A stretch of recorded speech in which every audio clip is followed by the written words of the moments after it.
राम राम मेरे युवा साथियों। मैं अश्विनी कुमार दुबे वर्तमान समय में जनपद जौनपुर में सब इंस्पेक्टर के पद पर कार्यरत हूँ। मैं नित्य प्रतिदिन श्रीमद् भगवद गीता भाष्य यथार्थ गीता पढ़ के उसका एक छोटा वीडियो क्लिप बना के आप सबके समक्ष प्रस्तुत करता हूँ और आप सब बहुत अच्छे से बहुत प्रेम से उसको सुनते हैं, लाइक करते हैं, कमेंट करते हैं। मुझे बहुत अच्छा लगता है, उससे मुझे साहस मिलती है। कृपया इसे लगातार रखिएगा। और आइए आज मैं श्रीमद् भगवद गीता भाष्य यथार्थ गीता के दूसरे अध्याय का 42वां श्लोक पढ़ता हूं। कृपया ध्यान से सुनिएगा, बहुत महत्वपूर्ण प्रसंग है ये। यामिमां पुष्पितां वाचं प्रवदन्त्यविपश्चितः वेदवादरताः पार्थ नान्यदस्तीति वादिनः कामात्मानः स्वर्गपरा जन्म कर्म फलप्रदां क्रिया विशेष बहुलां भोगैश्वर्यगतिं प्रति। पार्थ, वे कामात्मानः अर्थात कामनाओं से युक्त, वेद वादरता वेद के वाक्यों में ही अनुरक्त, स्वर्ग पराह स्वर्ग को ही परम लक्ष्य मानते हैं कि इससे आगे कुछ है ही नहीं, ऐसा कहने वाले अविवेकी जन्म मृत्यु रूपी फल देने वाली एवं भोग और ऐश्वर्य की प्राप्ति के लिए बहुत सी क्रियाओं का विस्तार कर लेते हैं और दिखावटी शोभा युक्त वाणी में व्यक्त भी करते हैं। अर्थात अविवेकियों की बुद्धि अनंत भेदों वाली होती है। वे फल वाले वाक्य में ही अनुरक्त रहते हैं। वे वाक्यों को ही प्रमाण मानते हैं, स्वर्ग को ही श्रेष्ठ मानते हैं। उनकी बुद्धि बहुत सी भेदों वाली है, इसलिए अनंत क्रियाओं की रचना कर लेते हैं। वे नाम तो परम तत्व परमात्मा का ही लेते हैं, किंतु उसकी ओट में अनंत क्रियाओं का विस्तार कर लेते हैं। तो क्या अनंत क्रियाएं कर्म नहीं है? यह एक प्रश्न उठता है कि वो जो अनंत क्रियाओं की चर्चा करते हैं, क्या वे कर्म नहीं है? श्री कृष्ण कहते हैं नहीं, अनंत क्रियाएं कर्म नहीं है। तो वह एक निश्चित क्रिया है क्या? यह भी एक प्रश्न है। तो भगवान श्री कृष्ण जिस कर्म के बारे में बताना चाह रहे हैं, क्या वो निश्चित क्रिया है? श्री कृष्ण अभी यह नहीं बताते कि कर्म है क्या।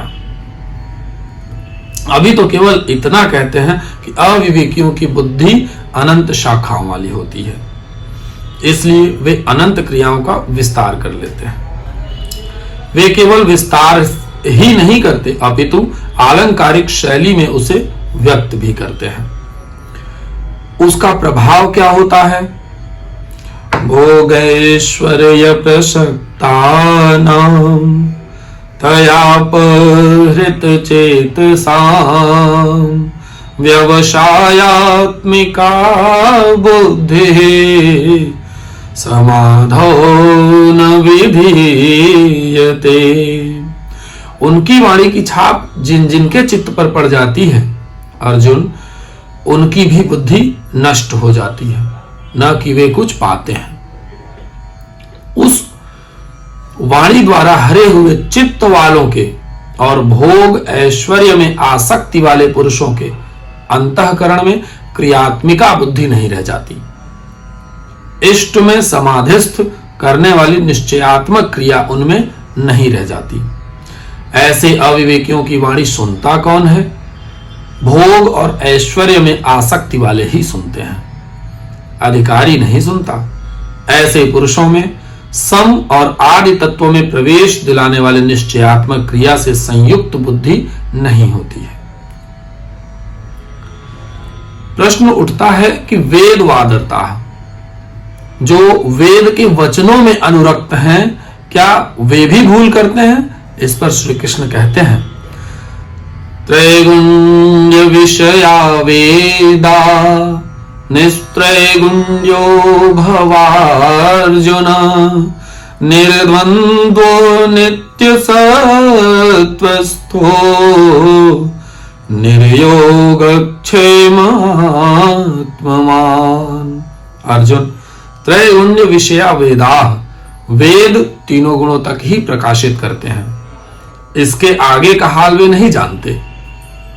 इसलिए निस्त्रय गुण्यो भवार्जुन, अर्जुन तू तीनों गुणों से ऊपर उठ, अर्थात वेदों के कार्य क्षेत्र से आगे बढ़। कैसे बढ़ा जाए, इस पर श्री कृष्ण कहते हैं निर्द्वंद्व, सुख दुख के द्वंद्वों से रहित, नित्य सत्य वस्तु में स्थित और योगक्षेम को न चाहता हुआ आत्मपरायण हो, इस प्रकार ऊपर उठ। प्रश्न उठता है कि हम ही उठें या कोई वेदों से ऊपर उठा भी है। श्री कृष्ण बताते हैं कि आगे जो भी उठता है ब्रह्म को जानता है, और जो ब्रह्म को जानता है वही विप्र है। मित्रों, ये जो श्लोक है और ये जो अर्थ है गीता का, इसको आप बार बार सुनिएगा, एक एक शब्द को ध्यान से सुनिएगा। बहुत बहुत ही बड़ी बात है। आजकल हमारे समाज में कथा के नाम पे लोग ऐसा धंधा बना लिए हैं कि इनसे कथा कहलवाएंगे तो ये इनका इतना फीस है, उनसे कथा करवाएंगे तो उनका उतना फीस है। कथा के नाम पे लोग पैसे भी ले रहे हैं, जो कि बहुत गलत है। इसका चर्चा श्री रामचरितमानस के अयोध्या कांड के 167वें दोहे में स्पष्ट है कि जब भरत जी ननिहाल रहते हैं, मां कैकेयी वरदान मांगती हैं राम के वनगमन का और भरत जी के राज्याभिषेक का, तो उसमें बहुत अप्रिय घटना घट जाती है, जिसमें दशरथ जी का शरीर छूट जाता है और भगवान श्री राम 14 वर्ष के लिए वन चले जाते हैं। उनके साथ साथ लक्ष्मण और माता सीता भी वन को जाते हैं।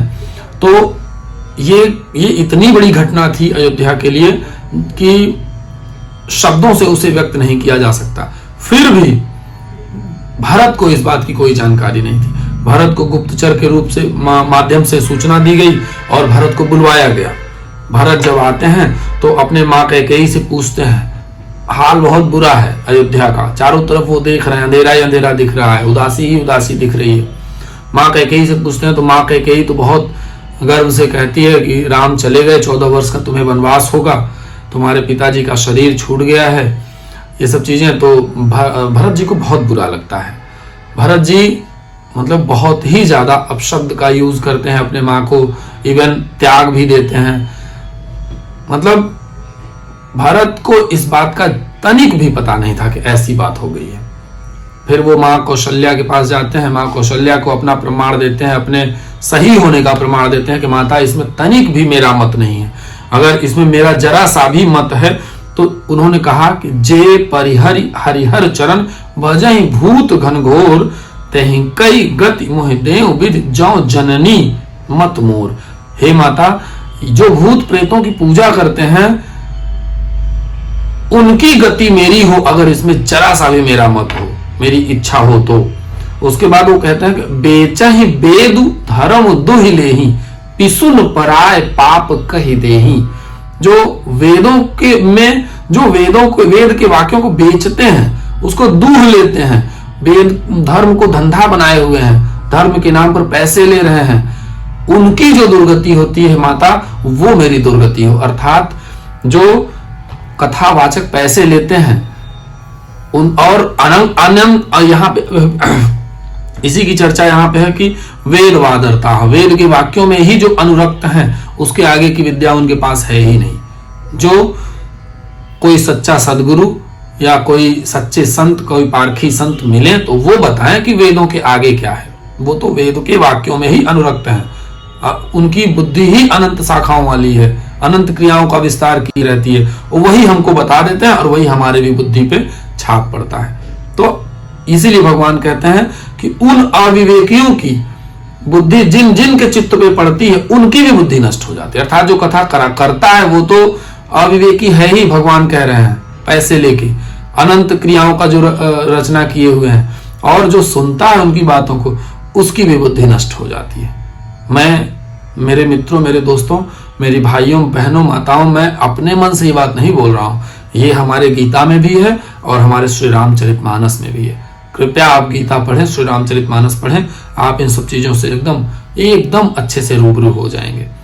तो उन्होंने क्या कहा कि जो कथावाचक हैं वो तो अविवेकी हैं ही, लेकिन वो जिसको कथा सुनाते हैं उनमें भी क्रियात्मिका बुद्धि नहीं रह जाती। क्रियात्मिका बुद्धि इन द सेंस कि जिससे हमें मोक्ष मिलेगी, जिससे हमें परम आनंद, परम शांति मिलेगी, ज्ञान की प्राप्ति होगी, वो कर्म करने की बुद्धि नहीं रह जाती।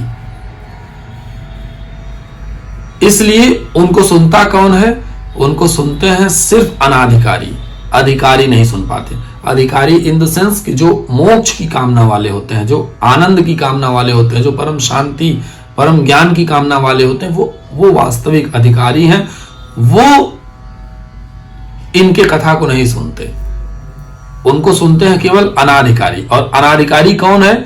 जो भोग विलासिता में, अर्थात जो भोग ऐश्वर्य में आसक्ति वाले पुरुष हैं, वही कथा करते हैं। पैसे देके कथा कौन कराता है? जिसके पास पैसा होता है, जिसको समाज में दिखाना होता है। तो कृपया करके कथा कराना है तो किसी अच्छे संत, सदगुरु, किसी पारखी, किसी अच्छे साधक संत से कराइएगा, और जो पैसा ना ले, जो धर्म को आत्मा से, अंतरात्मा से प्रचारित करे।